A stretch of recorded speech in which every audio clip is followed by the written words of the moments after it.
Taste the Daily. PAP நீர் திருட்டை தடுக்க தவறிய அதிகாரிகளை கண்டித்து பொள்ளாச்சி PAP கண்காணிப்பு பொறியாளர் அலுவலகத்திற்கு கால்நடைகளுடன் சென்று போராட்டத்தில் ஈடுபடப் போவதாக காங்கேயம் விவசாயிகள் எச்சரிக்கை விடுத்துள்ளனர். திருப்பூர் மாவட்டம் காங்கேயம் மற்றும் வெள்ளக்கோவில் பகுதிகளில் உள்ள கடைமடை விவசாயிகளுக்கு உரிய நீர் வழங்காததை கண்டித்தும் PAP நீர் திருட்டை தடுக்க கோரியும் அப்பகுதி விவசாயிகள் பல்வேறு கட்ட போராட்டங்களில் ஈடுபட்டு வருகின்றனர். இந்நிலையில் பொள்ளாச்சி PAP கண்காணிப்பு பொறியாளர் அலுவலகத்தில் கால்நடைகளுடன் சென்று போராட்டத்தில் ஈடுபடப் போவதாக விவசாயிகள் எச்சரிக்கை விடுத்துள்ளனர். நிர்வாக திறனற்ற ஸ்டாலின் ஆட்சியில் நிவாரணம் உள்ளிட்டவற்றை பெற போராட வேண்டிய நிலை இருப்பதாக விவசாயிகள் வேதனை தெரிவித்துள்ளனர்.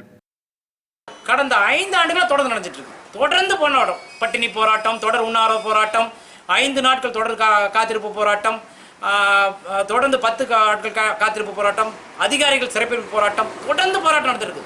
அன்றாட பிரச்சனை PAPல. ஆனால் அதிகாரிகள் என்னதான் பண்ணுறாங்க? மாவட்ட நிர்வாகத்துக்கு தொடர்ந்து நாங்கள் அழுத்தம் கொடுத்துட்டு இருக்கோம். வேற விவசாயிகள் குறைதீர்ப்பு கூட்டத்தில் மாவட்ட மீட்டிங்கே நடத்த முடியாத அளவுக்கு அழுத்தம் கொடுத்துட்டு இருக்கோம். இருந்துமே யாருமே செவி சாய்க்கலைன்னா உண்மையாலுமே தமிழகத்தில் என்ன நடக்குதுங்கிறத மிகப்பெரிய கேள்வி. ராமநாதபுரம் புதிய பேருந்து நிலையத்திற்கு மன்னர் ரிபல் முத்துராமலிங்க சேதுபதி பெயர் சூட்ட விடிய அரசுக்கு வலியுறுத்தப்பட்டது. இந்திய விடுதலைக்காக 24 ஆண்டுகள் ஆங்கிலேயர் சிறையில் வாடி அங்கேயே உயிர் நீத்த தியாகி மன்னர் ரிபல் முத்துராமலிங்க விஜய ரகுநாத சேதுபதியின் நினைவாக பேருந்து நிலையத்திற்கு பெயர் சூட்ட வலியுறுத்தி பல்வேறு அமைப்பினர் மாவட்ட ஆட்சியரிடம் மனு அளித்தனர். தொடர்ந்து கோரிக்கையை வலியுறுத்தி ஆர்ப்பாட்டமும் நடைபெற்றது. கோரிக்கையை நிறைவேற்றாவிட்டால் தொடர் போராட்டம் நடத்தப்படும் என்றும் ராமநாதபுரம் வரும்போது MK ஸ்டாலினுக்கு கருப்பு கொடி காட்டப்படும் என்றும் அப்போது எச்சரிக்கை விடப்பட்டது.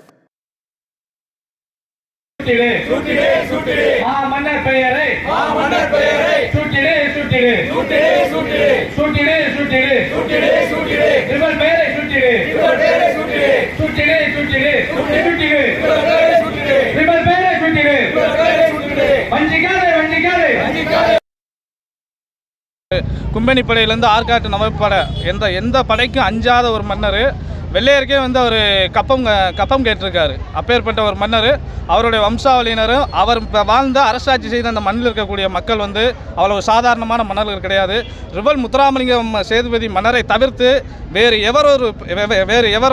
எவரொரு பேர் இந்த பேருந்து நிலையத்திற்கு சூட்டுமானால் அது எந்த ஒரு வகையிலும் நாங்கள் போராட்டத்தை முன்னெடுத்து எங்கள் உடம்பில் கடைசி மூச்சு இருக்கும் வரை மன்னரின் பெயர் சூட்டுவதற்காக நாங்கள் அனைவரும் ஒன்று கூடி போராட்டம் செய்வோம்.